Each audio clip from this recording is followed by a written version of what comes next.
A new report says Health and Human Services will soon revise longstanding daily alcohol limits. This comes as a new study links even moderate alcohol use to a higher risk of pancreatic cancer.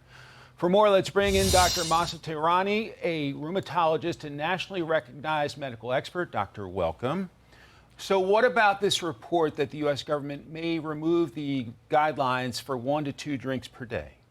Yes, so Mike, they're talking about this report coming out as early as this month, and currently the guidelines from the Health and Human Services Department is that men can have 2 or fewer drinks a day and women can have 1 or fewer drinks. This guideline, they are thinking, may remove those numbers and make it more vague, but we still have to wait to see what it says.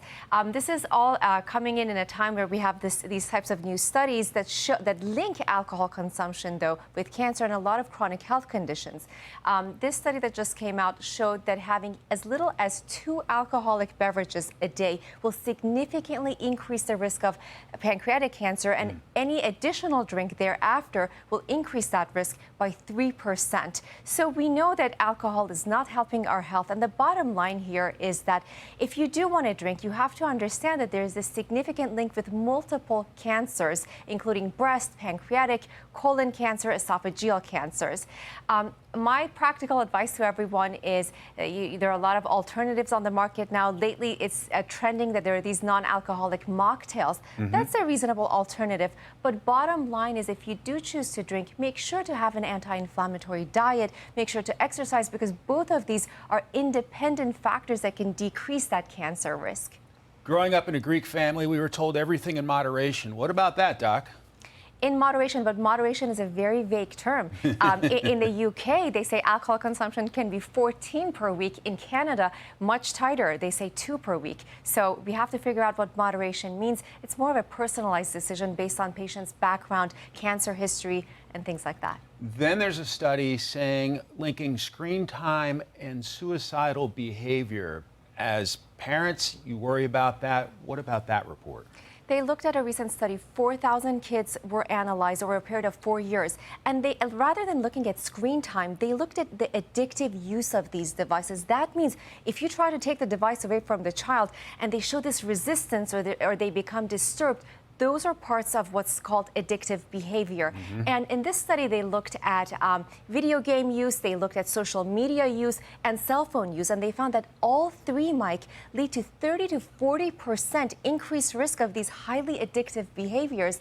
And in this group, there was a higher rate of suicidal thoughts and suicidal behavior in these children. So ultimately, I think as parents, we need to be vigilant and we need to monitor our children. If you notice that the child is exhibiting changes in their sleep patterns, suddenly they're underperforming academically, or their social interactions are a little bit different, those are red flags that, based on this study, we should have a low threshold to seek help, starting with the pediatrician, because early intervention is always best.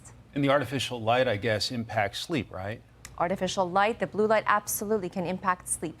But then they get depression, they get anxiety. That also impacts sleep. So this is very complicated on the effects of these devices on young developing brains. It feels like the government probably needs to study this a little bit more, because these things have become such a big part of our lives, particularly with our young people, right? That is the goal. This study was observational, so you can't make 100% direct correlation, but it's a great basis to fund additional studies so we can really understand what's happening. I think there needs to be a lot of research in this area. Remember, mental health problems is a huge, huge issue in our adolescents. Dr. Mahsa Tehrani, great to have you. Thank you so much. Enjoy the rest of your weekend. Thank you for having me.